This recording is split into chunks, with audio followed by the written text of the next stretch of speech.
Hello students, now we will discuss about colligative properties. अब हम बात करेंगे कॉलिगेटिव प्रॉपर्टीज की। कॉलिगेटिव प्रॉपर्टीज, तो अब कॉलिगेटिव प्रॉपर्टीज क्या होती हैं? कॉलिगेटिव प्रॉपर्टीज वो प्रॉपर्टीज होती हैं जो नंबर ऑफ सॉल्यूट पार्टिकल्स पे डिपेंड करती हैं। किस पे डिपेंड करती हैं? Number of particles of solute. ये किस पे डिपेंड करती हैं colligative properties? Number of particles of solute present in solution. ठीक है, तो जो हमारी कॉलिगेटिव प्रॉपर्टीज हैं वो किस पे डिपेंड करती हैं? Number of solute particles present in solution. Solute particles पे डिपेंड करती हैं, ठीक है, क्योंकि सॉल्यूशन पे डिपेंड है। सॉल्यूट पार्टिकल्स ज्यादा है या कम है उसके हिसाब से कॉलिगेटिव प्रॉपर्टीज पे फर्क पड़ता है। ठीक है, अब हमारी कौन कौन सी कॉलिगेटिव प्रॉपर्टीज होती हैं? पहली क्या होती है आपकी? Relative lowering of vapour pressure of solvent. Solvent का वेपर प्रेशर क्या हो जाता है? कम हो जाता है। तो relative lowering of vapour pressure of solvent, ये हमारी पहली कॉलिगेटिव प्रॉपर्टी है। दूसरी क्या है? Elevation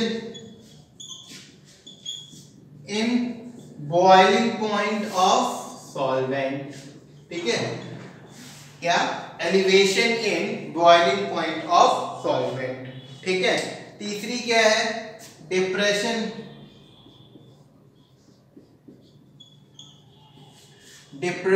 in freezing point of solvent. तीसरी हमारी क्या है?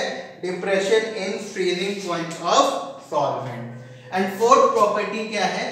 Osmotic pressure. ठीक है, तो हमारी कितनी मेन प्रॉपर्टीज हैं? 4 कॉलिगेटिव प्रॉपर्टीज हैं। इसमें पहली क्या है? Relative lowering of vapour pressure, दूसरी एलिवेशन इन बॉइलिंग पॉइंट, तीसरी डिप्रेशन इन फ्रीजिंग पॉइंट और चौथी ऑस्मोटिक प्रेशर है। और कॉलिगेटिव प्रॉपर्टीज किस पे डिपेंड करती हैं? Number of particles of solute present in solution. किस पे डिपेंड करती हैं? Number of particles of solute present in solution. इस पे हमारी कॉलिगेटिव प्रॉपर्टीज डिपेंड करती हैं। Now we will take up all these colligative properties one by one. तो सबसे पहले हम क्या लेके चलते हैं? Relative lowering of vapour pressure. Relative lowering of vapour pressure पहले हम ये लेके चलते हैं। पहली प्रॉपर्टी हम लेके चल रहे हैं कौन सी? Relative lowering of vapour pressure of solvent. ठीक, अब देखिए ये हमारा क्या है? सॉल्वेंट है कोई भी, जैसे इसमें पानी भरा हुआ, वह पानी क्या हो गया आपका? सॉल्वेंट हो गया। ठीक है, तो अब ऊपर सारे जो मॉलिक्यूल्स हैं वो किसके हैं? वाटर के। ठीक है, अब जो इसमें वेपर प्रेशर लगेगा ऊपर की तरफ वो किसकी वजह से लगेगा? केवल वाटर की वजह से लगेगा। केवल किसकी वजह से लगेगा? वाटर की वजह से लगेगा। तो इस टाइम पे जो इसका वेपर प्रेशर है वो क्या होगा? It will be P1 not, क्योंकि ये प्योर वाटर है। तो जो उसका वेपर प्रेशर होगा वो क्या होगा आपका? P1 नॉट होगा। ठीक, अब इसमें हमने मिला दिया नॉन वोलाटाइल सॉल्यूट। क्या मिला दिया? नॉन वोलाटाइल सॉल्यूट मिला दिया। तो जब हमने नॉन वोलाटाइल सॉल्यूट इसमें मिक्स किया तो देखिए क्या सिचुएशन हो गई। अब यहाँ पे पहले तो केवल वाटर के मॉलिक्यूल्स थे, पहले केवल किसके मॉलिक्यूल्स सरफेस पे? वाटर के मॉलिक्यूल से। अब जब हमने नॉन वोलाटाइल सॉल्यूट मिला दिया तो वो नॉन वोलाटाइल सॉल्यूट के भी मॉलिक्यूल्स क्या हो गए? ऊपर आ गए। ठीक है, तो अब आपका जो है सॉल्वेंट जो था उसका वेपर प्रेशर क्या रह गया? केवल P1 रह गया। क्या रह गया? P1 रह गया। पहले हमारा कितना था? P1 नॉट था, अब हमारा कितना हो गया? P1 हो गया। तो change in vapour pressure delta P1, change in vapour pressure क्या हो जाएगा आपका? P1 naught minus P1। Change in vapour pressure क्या हो जाएगा आपका? P1 naught minus P1। हमारा क्या हो जाएगा? Change in vapour pressure of solvent. ठीक, अब राउल्ट्स लॉ से हमें पता है कि P1 नॉट, यहां पे लिख लेते हैं, since P1 is equal to क्या होता है, P1 नॉट इंटू x1। ठीक है, P1 इज इक्वल टू क्या होता है, P1 नॉट इंटू x1 होता है। तो ये वैल्यू P1 की वैल्यू आप यहाँ पे पुट कर दीजिए, तो आपका डेल्टा P1 क्या आ जाएगा, P1 नॉट माइनस P1 की जगह हम क्या लिख सकते हैं, P1 नॉट इंटू x1। अब इसमें से P1 नॉट क्या आ जाएगा, कॉमन आ जाएगा, that means delta P1 is equal to P1 naught common ले लिया तो क्या बचा, 1 माइनस x2 बचा, सॉरी 1 माइनस x1 बचा। अब 1 हमें पता है बाइनरी सॉल्यूशन में x1 plus x2 is equal to 1 होता है, तो x2 इज इक्वल टू क्या हो गया, 1 माइनस x1। तो इस 1 माइनस x1 की जगह हम क्या लिख सकते हैं, x2। That means delta P1 is equal to P1 naught into x2, P1 naught into x2। अभी यहां तक हो गया। अभी हम लोग ने रिलेटिव लोअरिंग नहीं निकाली है, फिर से देख लो। जब आपका सॉल्यूशन या सॉल्वेंट आपका प्योर स्टेट में, प्योर वाटर है, तो उसका प्रेशर कितना था, वेपर प्रेशर P1 नॉट था। जब आपने इसमें नॉन वोलेटाइल सॉल्यूट मिला दिया तो सरफेस पे नॉन वोलेटाइल सॉल्यूट के भी मॉलिक्यूल्स आ गए। किसके मॉलिक्यूल्स आ गए, नॉन वोलेटाइल सॉल्यूट के मॉलिक्यूल्स आ गए। तो अब सॉल्वेंट का प्रेशर कम हो गया, P1 हो गया। तो डिक्रीज इन प्रेशर, फिर से देख लो, decrease in pressure delta P क्या हो गया, P1 नॉट माइनस P1। अब रिलेटिव लोअरिंग मतलब कि किस परसेंटेज से कम हुआ या किस रेशियो से कम हुआ।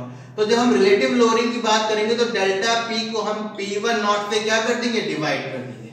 ये हमारा क्या होता है, relative lowering of vapour pressure. ठीक है, अब यहां से आप देखिए आपका क्या आया, delta P is equal to P1 naught into x2। तो हमें ये लाना है, तो P1 नॉट अपॉन में आ गया, तो डेल्टा P अपॉन में P1 naught is equal to x2। तो ये हमारा relative lowering of vapour pressure of solvent आ गया। तो relative lowering of vapour pressure is equal to mole fraction of solute. किसके मोल फ्रैक्शन के बराबर है, सॉल्यूट के मोल फ्रैक्शन के बराबर है। अच्छा, यहां से हम क्या देख सकते हैं, यहां से हम क्या देख सकते हैं कि डेल्टा P क्या है आपका, डेल्टा P क्या है आपका, P1 नॉट माइनस P, तो ये रख दो। तो इसका मतलब क्या, P1 naught minus P1 divide by ये डेल्टा P1। ठीक है, P1 naught minus P1 divide by P1 naught is equal to, अब x2 क्या हो जाएगा, N2 अपॉन में N1 plus N2, N2 upon में N1 प्लस N2, क्योंकि x2 तो यही होता है ना, मोल फ्रैक्शन। जैसे कि मोल फ्रैक्शन ऑफ 2 क्या हो जाएगा, N2 अपॉन में N1 प्लस N2। अब relative lowering delta P upon में P1 नॉट क्या है, x2। तो इसका मतलब, और डेल्टा P की जगह हम क्या लिख सकते हैं, P1 नॉट माइनस P1। तो P1 नॉट माइनस P1 इसकी जगह पे अपॉन में P1 नॉट, और x2 की जगह पे हमने ये लिख दिया। अब क्योंकि N2 जो है वो बहुत ज्यादा छोटा होता है, बहुत थोड़ा सा सॉल्यूट मिलाते हैं, तो N2 बहुत ज्यादा छोटा होता है किससे, N1 से। तो हम N1 प्लस N2 को क्या लिख सकते हैं, N1 लिख सकते हैं। क्या लिख सकते हैं, N1। तो इसका मतलब क्या हो गया, P1 naught minus P1 upon में P1 naught is equal to क्या हो जाएगा, N2 बाय N1 हो जाएगा। क्या हो जाएगा आपका, N2 बाय N1 हो जाएगा। अब हम बाकी वैल्यूज पुट कर लेते हैं। क्या पुट कर लेते हैं, बाकी वैल्यूज यहाँ पे पुट कर लेते हैं। अब हमें पता है N2 इज इक्वल टू क्या होता है, number of moles of solute given mass of solute upon में मोलर मास ऑफ सॉल्यूट। ऐसे ही number of moles of solvent क्या हो जाएगा, given mass of solvent upon में molar mass of solvent upon में मोलर मास ऑफ सॉल्वेंट। तो क्या P1 naught minus P1 upon में P1 naught is equal to N2। ये देखिए क्या हो जाएगा, W2 अपॉन में M2, और N1 की जगह क्या हो जाएगा, W1, जो अपॉन में M1 आएगा वो इधर लिख सकते हैं, इनटू M1। तो this is the formula for relative lowering of vapour pressure. और अगर आपको मोल फ्रैक्शन ही डायरेक्ट दे रखा है न्यूमेरिकल में, तो आप क्या यूज करेंगे, P1 naught minus P1 upon में P1 naught is equal to H2। ठीक है, मोल फ्रैक्शन ऑफ सॉल्यूट, ये याद रखना। ठीक है, यहां पे W2 क्या है, given mass of solute. W1 क्या है, given mass of solvent. M2 क्या है, मोलर मास ऑफ सॉल्यूट। और M1 क्या है, molar mass of solvent. Molar mass of solvent. तो एक चीज हम और देख रहे हैं यहां पे कि जो relative lowering of vapour pressure है वो किसके इनवर्सली प्रोपोर्शनल है, मोलर मास ऑफ सॉल्यूट के इनवर्सली प्रोपोर्शनल है। जो आपकी relative lowering of vapour pressure है वो किसके प्रोपोर्शनल है, inversely proportional to molar mass of solute. तो यहां से एक कंक्लूजन और निकालेंगे और हम सब प्रॉपर्टीज में देखेंगे, दैट इज कॉलिगेटिव प्रॉपर्टीज जो हैं वो इनवर्सली प्रोपोर्शनल होंगी किसके, M2 के, that is molar mass of solute के। तो जितनी भी कोलिगेटिव प्रॉपर्टीज हैं वो मोलर मास ऑफ सॉल्यूट के इनवर्सली प्रोपोर्शनल होंगी। ठीक है, अब हम सेकंड कोलिगेटिव प्रॉपर्टीज की बात करते हैं, एलिवेशन इन बॉइलिंग पॉइंट। किसकी बात करते हैं, एलिवेशन इन बॉइलिंग पॉइंट की हम बात करते हैं। और ये याद रखना, सारी कोलिगेटिव प्रॉपर्टीज किसके प्रोपोर्शनल है, इनवर्सली प्रोपोर्शनल है। किसके इनवर्सली प्रोपोर्शनल है, मोलर मास ऑफ सॉल्यूट के। मोलर मास ऑफ सॉल्यूट के इनवर्सली प्रोपोर्शनल है। ठीक है, अब हम डिस्कस करेंगे अगली property, that is elevation in boiling point of solvent.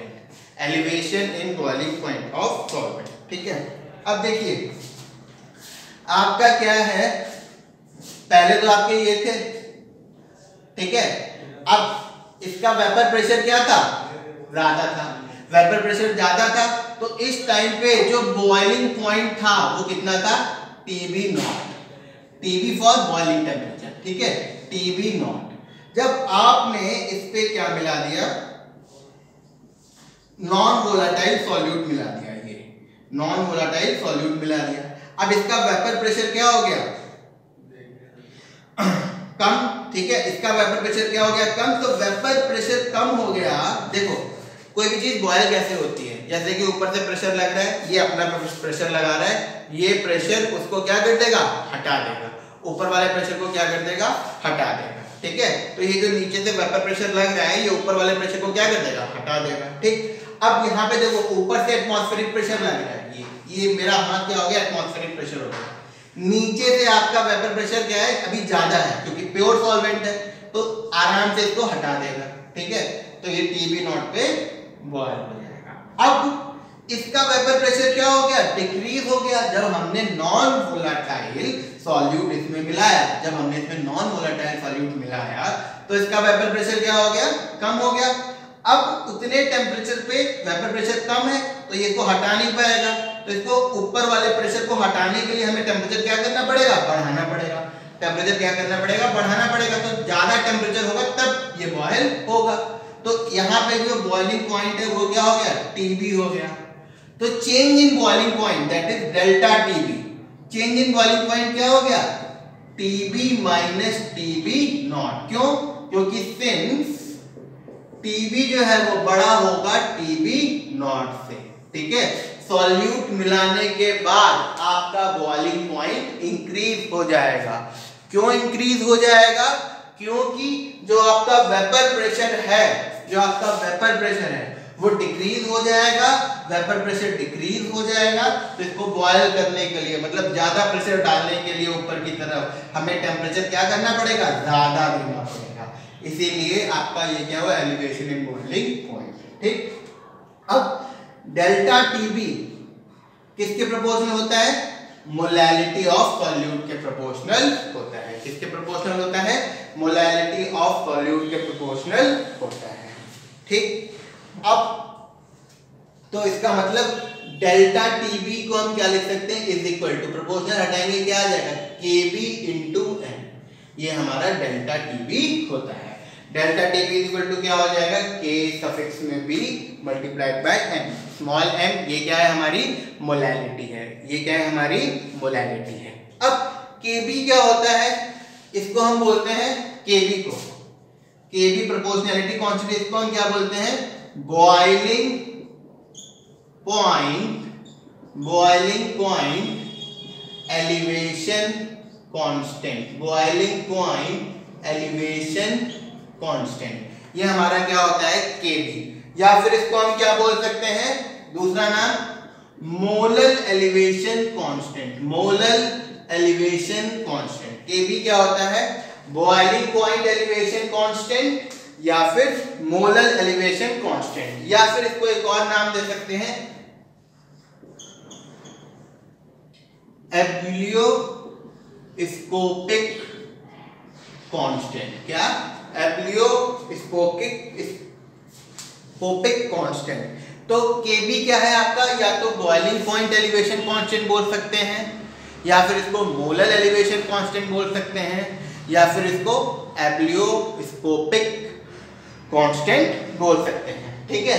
अब अगर केबी की वैल्यू इस सॉल्यूशन के लिए जितनी ज्यादा होगी, डेल्टा टीबी उतना ज्यादा होगा, मतलब कि टीबी उतना ही ज्यादा बढ़ता चला जाएगा। अगर इसकी वैल्यू कम होगी तो टीबी की वैल्यू कम होगी, मतलब डेल्टा टीबी क्या होगा, कम होगा। ठीक है। अब हमने देखा delta TB is equal to KB into molality.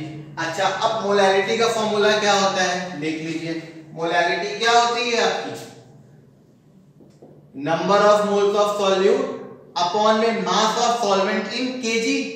अब क्योंकि मास ऑफ सॉल्वेंट W1 है, और W1 किसमें होता है, W1 क्या होता है आपका,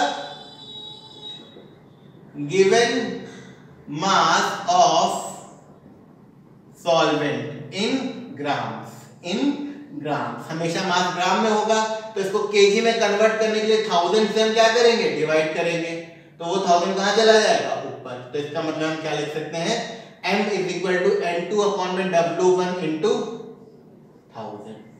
ठीक। अच्छा, अब सेकेंड थिंग, n2 क्या होता है, आपको n2 भी पता होना चाहिए। n2 क्या होता है आपका W2 अपॉन में n2। Number of moles of solute क्या होंगे, given mass of solute upon में मोलर मास ऑफ सॉल्यूट। ठीक। तो ये वैल्यू उठा के हम यहाँ पे रख दें। अब अगर हम ये वैल्यू उठा के यहाँ पे रख देंगे तो हमारा क्या आएगा, m molality is equal to क्या आ जाएगा, n2 की जगह क्या आ जाएगा, W2 अपॉन में m2 into 1000 divide by W1। तो मोलैलिटी क्या होगी, W2 into 1000 divide by m2 multiplied by W1। तो इसका मतलब ये जो हमारा डेल्टा टीबी था, केबी तो हम लोग को पता है बॉइलिंग पॉइंट एलिवेशन कांस्टेंट या फिर एब्लियोस्कोपिक कांस्टेंट। ठीक है। तो अब आपका देखिए डेल्टा टीबी क्या हो जाएगा, delta TB is equal to KB into m की जगह हम ये उठा के रखेंगे, क्या, W2 into 1000 divided by m2 into W1। ठीक है। तो यहां पे बेसिकली एक बार और देख लेते हैं, जब सॉल्वेंट प्योर था तो इसका वेपर प्रेशर बहुत ज्यादा था, तो ये बॉयल हो गया टीबी नॉट पे। ठीक। जब हमने इसमें नॉन वोलेटाइल सॉल्यूट मिलाया, इसका वेपर प्रेशर कम हो गया, तो बॉयल करने के लिए हमें टेम्परेचर ज्यादा देना पड़ा, टीबी नॉट से ज्यादा टेम्परेचर देना पड़ा, जिसमें कि ये उतना वेपर प्रेशर जनरेट करके बॉयल हो सके। तो delta TB elevation in vapour pressure कितना हुआ, sorry elevation in boiling point कितना हुआ, एलिवेशन इन बॉइलिंग पॉइंट कितना हुआ, इन दोनों का डिफरेंस, क्योंकि टीबी नॉट से बड़ा है तो टीबी माइनस टीबी नॉट हो गया। अब डेल्टा टीबी हमारा जो होता है वो डायरेक्टली प्रोपोर्शनल किसके होता है, मोलैलिटी के प्रोपोर्शनल होता है। किसके प्रोपोर्शनल होता है, मोलैलिटी के प्रोपोर्शनल होता है। ठीक है। तो delta TB is proportional to molality, और delta TB is equal to K B into molality. K B क्या होता है हमारा, बॉइलिंग पॉइंट एलिवेशन कांस्टेंट या फिर मोलर एलिवेशन कांस्टेंट या फिर एब्लियोस्कोपिक कांस्टेंट इसको हम बोलते हैं। तो Kb तो वो हो गया मोलैलिटी। मोलैलिटी क्या होता है? Number of moles of solute upon में mass of solvent in Kg। अब क्योंकि W1 क्या है? मास ऑफ सॉल्वेंट है, लेकिन किसमें? ग्राम में, तो Kg में कन्वर्ट करने के लिए इसको 1000 से डिवाइड करेंगे, तो वो 1000 जो डिवीजन वाला है वो यहाँ चला गया। अब नंबर ऑफ मोल्स क्या होते हैं? Number of moles of solute is equal to given mass of solute upon में मोलर मास ऑफ सॉल्यूट। ठीक, तो N2 की जगह ये पुट कर दिया, तो मोलैलिटी क्या हो गई? W2/N2, W2/M2 into W1 और ऊपर 1000। ये मोलैलिटी की वैल्यू उठा के हमने यहाँ पे रख दी, ये आ गया। अब यहाँ से देखो, ये हमारा क्या आ गया? Elevation in boiling point. अच्छा, कई बार जो न्यूमेरिकल्स आते हैं उसमें क्या आता है कि वाटर है, हाँ, वाटर का TB नॉट हमें पता है कितना है? 373.15 केल्विन। 100 डिग्री सेल्सियस होता है ना, तो उसको ऐड कर जाए लिखना होता है। ठीक है, अब आपको क्या कहा जाता है? इसमें हमको निकालने को आता है Kb हमें दिया हुआ होता है, Kb दिया हुआ होता है और ये सारी वैल्यूज हमें पता होती हैं। अब वो बोलता है TB नॉट, सॉरी TB निकालिए। क्या निकालिए? TB आपको फाइंड करना होता है। ठीक है, तो हम यहाँ से इस फॉर्मूले में सारी वैल्यूज पुट करके डेल्टा TB निकाल लेते हैं। क्या निकाल लेते हैं? Delta TB। ठीक, तो जब आपको डेल्टा TB मिल जाएगा तो आपको पता चल जाएगा डेल्टा TB क्या होता है? TB माइनस TB नॉट होता है। TB नॉट हमें पता था पहले से ही, डेल्टा TB हमने यहाँ से निकाल लिया। यहाँ पे दोनों वैल्यूज पुट करोगे तो आपको TB मिल जाएगा, आपको TB मिल जाएगा। ठीक है, ये हमारा क्या हो गया? Elevation in boiling point. अच्छा, इसके बाद जो अगली प्रॉपर्टी आती है वो क्या आती है? Depression in freezing point. क्या? Depression in freezing point. जैसे बॉइलिंग पॉइंट बढ़ रहा है, फ्रीजिंग पॉइंट क्या हो जाएगा? कम हो जाएगा। फ्रीजिंग पॉइंट क्या हो जाएगा? कम हो जाएगा। बाकी जो पूरा कॉन्सेप्ट है वो ऐसा ही रहेगा। थर्ड हमारी क्या आती है? Depression in freezing point. ठीक है, डिप्रेशन इन फ्रीजिंग। अब देखो, जब हमारा फ्रीजिंग पॉइंट की बात आती है, क्या आती है? फ्रीजिंग पॉइंट की बात आती है। फिर से वही, ये हमारा क्या है? सॉल्यूशन, ओ सॉरी, प्योर सॉल्वेंट है, प्योर सॉल्वेंट। ठीक है, तो अब इसका कुछ वेपर प्रेशर है। ठीक है, और वेपर प्रेशर कितना है आपका? P1 not. तो यहाँ पे फ्रीज हो जाएगा किस पे? सपोज TF, फ्रीजिंग पॉइंट है तो T सफिक्स में F ले लिया, TF नॉट पे फ्रीज हो रहा है। ठीक, अब आपका वेपर प्रेशर क्या है? कम हो जाएगा। वेपर प्रेशर हमारा क्या हो जाएगा? कम हो जाएगा। क्यों? क्योंकि ये क्या आ गया? आपके नॉन वोलेटाइल सॉल्यूट के पार्टिकल्स आ गए। अब P1 वेपर प्रेशर क्या है? कम है, तो फ्रीज क्या हो जाएगा? कम टेम्परेचर पे ही फ्रीज हो जाएगा ये, है ना, क्योंकि वेपर प्रेशर क्या है? कम है, तो ये क्या हो जाएगा आपका? TF। अब क्योंकि वेपर प्रेशर कम है तो ये जल्दी फ्रीज हो जाएगा कम टेम्परेचर पे। तो इस केस में जो आपका TF होता है वो छोटा होता है TF नॉट से। TF क्या होता है? छोटा होता है आपका TF नॉट से। क्यों? क्योंकि आपका अब पहले क्या था? वेपर प्रेशर ज्यादा था, वेपर प्रेशर ज्यादा था। ठीक है, तो आपको टेम्परेचर ज्यादा लाना पड़ेगा, इसको ज्यादा दबाना पड़ेगा। ठीक है, और ये वेपर प्रेशर क्या है? कम है, तो कम टेम्परेचर से ही आप इसको दबा लेंगे। ठीक है, तो इसीलिए जो आपका TF है वो क्या हो गया? TF नॉट से क्या हो गया? छोटा हो गया। तो डिप्रेशन इन फ्रीजिंग पॉइंट, इसीलिए क्या बोला गया? Depression in freezing point. तो वही डेल्टा TF फिर से क्या हो जाएगा? अब क्या हो जाएगा? TF not minus TF। अच्छा, ये फिर से रिकॉल कर लो, डेल्टा TB क्या था?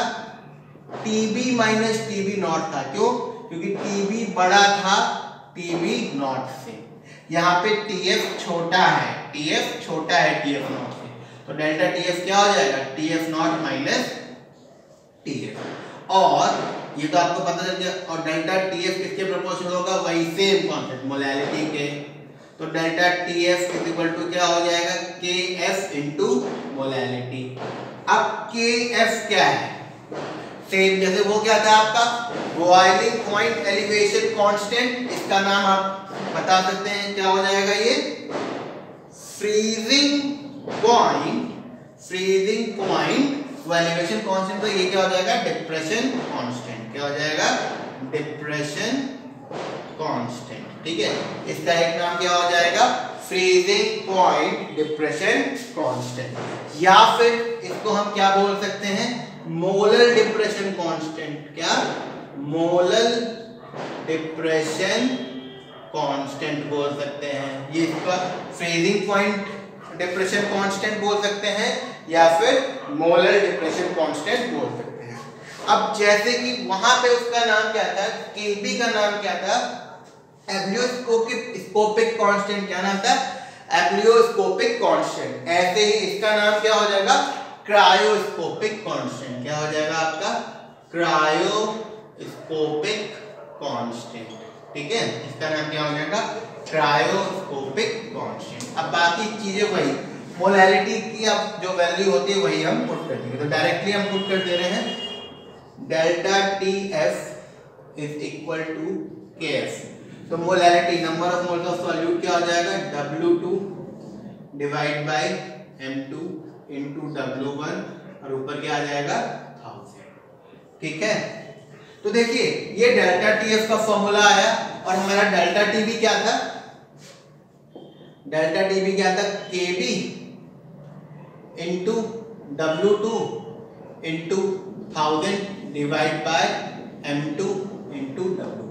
अब आप देखिए डेल्टा टीबी भी जो है इनवर्सली प्रोपोर्शनल है मोलर मास ऑफ सॉल्यूट के, ठीक, और आपका डेल्टा टीएफ भी किसके प्रोपोर्शनल है, इनवर्सली प्रोपोर्शनल है मोलर मास ऑफ सॉल्यूट के। As I told you earlier, जो कॉलिगेटिव प्रॉपर्टीज होती हैं वो क्या होती है इनवर्सली प्रोपोर्शनल होती हैं of molar mass of solute के, इनवर्सली प्रोपोर्शनल होती हैं सारी कॉलिगेटिव प्रॉपर्टी। ठीक है, ये हम लोग यहाँ तक रोकते हैं। नेक्स्ट वीडियो में हम लोग डिस्कस करेंगे ऑस्मोटिक प्रेशर पढ़ेंगे, ऑस्मोसिस पढ़ेंगे, हाइपरटोनिक, हाइपोटोनिक, आइसोटोनिक सॉल्यूशंस के बारे में डिस्कस करेंगे और वेन हॉफ फैक्टर के बारे में हम लोग नेक्स्ट वीडियो में डिस्कस करेंगे और रिवर्स ऑस्मोसिस भी हम लोग नेक्स्ट वीडियो में ही डिस्कस करेंगे। तो ये हमारी अभी हमने कितनी कॉलिगेटिव प्रॉपर्टीज डिस्कस कर ली है, 3 कॉलिगेटिव प्रॉपर्टीज हमने डिस्कस कर ली है। एक relative loading of vapour pressure, एक elevation of boiling point and the third one depression in freezing point. Okay.